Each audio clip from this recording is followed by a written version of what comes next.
Hey guys, just before the video fully rolls off, I know that these new leaks will for the actual Brazilian operators that come out, the one with the crossbow and the whole shushing face thing. Well, we haven't. This video that we recorded was recorded before these leaks came out, so just bear that in mind. Hope you guys enjoy the operator ideas, and I'll make a video talking about these guys later on. All right, peace.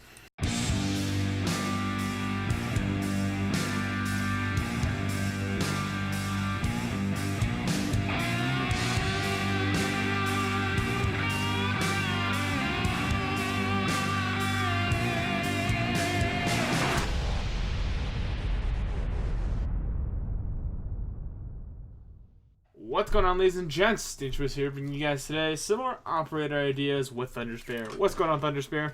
Not a whole lot. Still doing good. Good, good. Your balls warmed up after you put some ice water on them? I'm sorry, what? Oh, don't worry. That was totally in the intro. Alright, moving on. So today, as you guys saw by the title of the video, we're going to be discussing our operator ideas for the upcoming Brazilian CTU. Now, as a disclaimer, as we're going to put in all these videos, make sure to remember that these ideas are not Ubisoft's. These are 100% ours, and we don't know if these will or will not be in the game. If they do, I'm pretty sure then Thunderspear is a genius and can read minds. He's a secret insider and hasn't told me. Or he's an alien. I would like to assume alien. So once again, these are strictly for fun. And stick around, guys, all the way till the end, because we do have an announcement that I think, for everyone who likes the series, will definitely want to hear about it. So without further ado, I'm going to throw it over to the man himself. And take it away, Thunder. Alright, thanks, Moose. So today, as we have discussed, we are going to be covering the Brazilian operators, and I've decided to go with the BOPE concepts. I'm not even going to try and pronounce it because I don't have the slightest inkling of Portuguese. So, anyway, moving on. And I'm just going to keep it stuck with BOPE. Anyway, for the weapons, we have the Taurus PT-92, the Imbel MD-97, the Enarm Pentagon, the H&K PSG-1 10-round box DMR, the Parafal Carbine, and the Enarm SMG. Now, moving on to the operators, we have Saboteur. And Saboteur is... Oh, crap, I forgot the armor statistics. Anyway, he's 2 armor, 2 speed. Saboteur is a very dangerous operator to face. Basically, his ability is to place small explosive charges into various gadgets. He only has 3 of these charges that he can place, and they can be placed in a variety of things. And these include being attached to welcome mats, in Rook's armor bag, and the armor will now glow red for the team so they know not to pick them up, and on Tachanka's turret. So if somebody gets on the turret, it explodes and takes them out. However, it can also be attached to barbed wire, which will leave a gray spot about the size of an ID card. And they're very thin and they're pretty inconspicuous, but destroying what they're attached to will destroy them as well. And as barbed wire has 3 hits to neutralize, and it'll be destroyed on the first hit.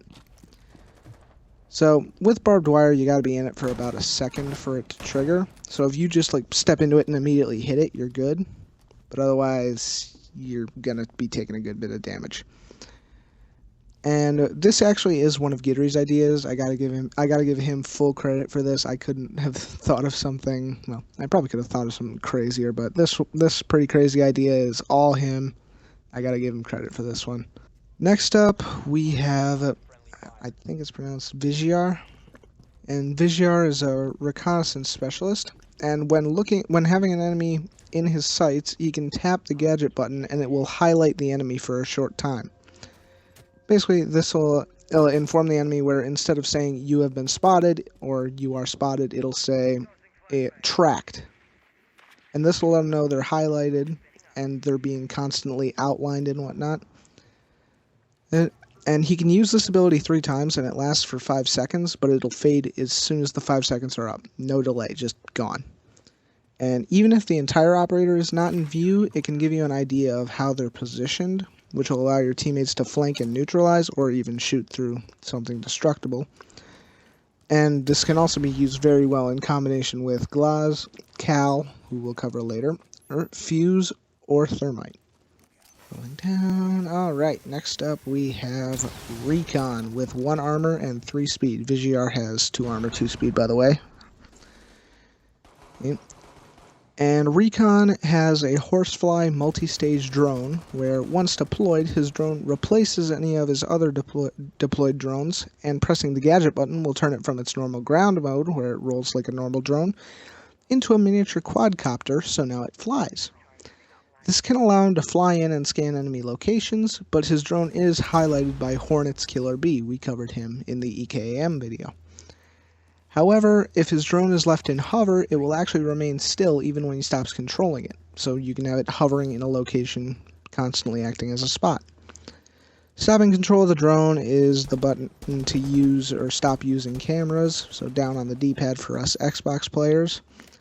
And his gadget button will change the drone's stage, as in ground or flight. And he is an attacker. And lastly, we have Blockade, with 2 armor, 2 speed. Blockade comes equipped with 3 special barricades, but these barricades are placed in a set area. They do not barricade doors, but they can deny access to an area. Attackers will need to use explosive force to bypass the barricades unless there's a suitable gap between the barricades. This can help funnel enemies into an area, or even have them waste grenades and gadgets to bypass it. Blockade's barricades are as wide as a small wall reinforcement.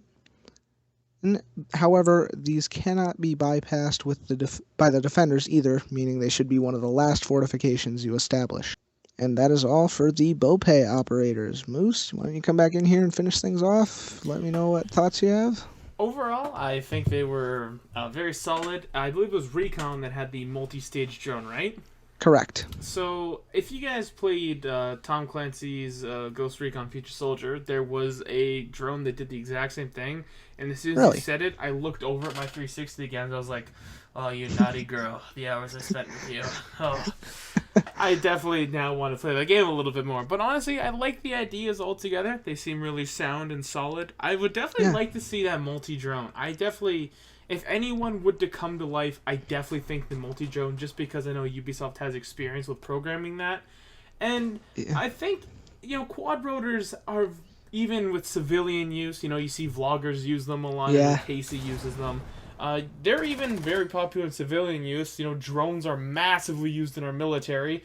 So I don't see why the, SWAT teams can't use them, especially with some people from... a Brazilian operator moving in between jungle environments, needing an over aerial view and need something on the ground. I could definitely see that being a viable operator that comes to life. Yeah, but I actually had no idea that was in Future Soldier. I've never played Future Soldier. You should play it. It's a fantastic game. Shout out to Future Soldier. Really good game. Alright, so now, as I asked everyone, if you guys did stick around to the end, here's our special announcement. All of next week will be an Operator Special Week. Now, I know that I put up a lot of Battlefield 1 content, and some enjoyed it, some didn't. I know you guys are all here for these Operator ideas and Rainbow Six Siege, so I figured that thank you guys for putting up with that. I wanted to share my content with Battlefield 1 with you guys, see how it, did with you guys, and I got my information back. So, as a thank you, I guess, for putting up with our shit, we're going to be uploading an all-line week of Rainbow Six Siege operators. So we've taken your suggestions from past videos. If you guys want to leave some, if we see a high volume and stuff, we've already got some of ideas that are going down. Do you want to give them a little teaser? You want to give them like one or two maybe? Just get a little hype in? Alright, sure, why not? So during the week we will be covering, I'll drop 2 here. We'll be covering the Swedish Nationella Insatsstyrkan. Moose, try saying that, and you'll get a box of Swedish chocolates, as promised to you in the comments section. Jesus. And also we'll be covering the Israeli Siret Matkal. Mm-hmm. Now, just remember, I know people are going to say this probably in this comment section, the next, and then future videos. These are strictly for fun. No, Ubisoft does not confirm these people to be in the game whatsoever. These are just ideas that we would like to see and just share with you guys because it seems like something to be fun. Especially with the Polish Grom video last week, we got a lot of people saying that it was actually, I think, one of the few videos that we got that where no one actually went out of their way and said, oh, look, these aren't real, where they actually accepted that it was for fun, and we had a good time in the comment section. People were like, yeah, the Polish Grom is definitely a CTU they would have loved to have seen in the game. So once again... SAT, Japanese SAT. Oh yeah, those two. So without further ado, thank you so much, Thunderspear, and I guess Gidry for the ideas. You guys rock.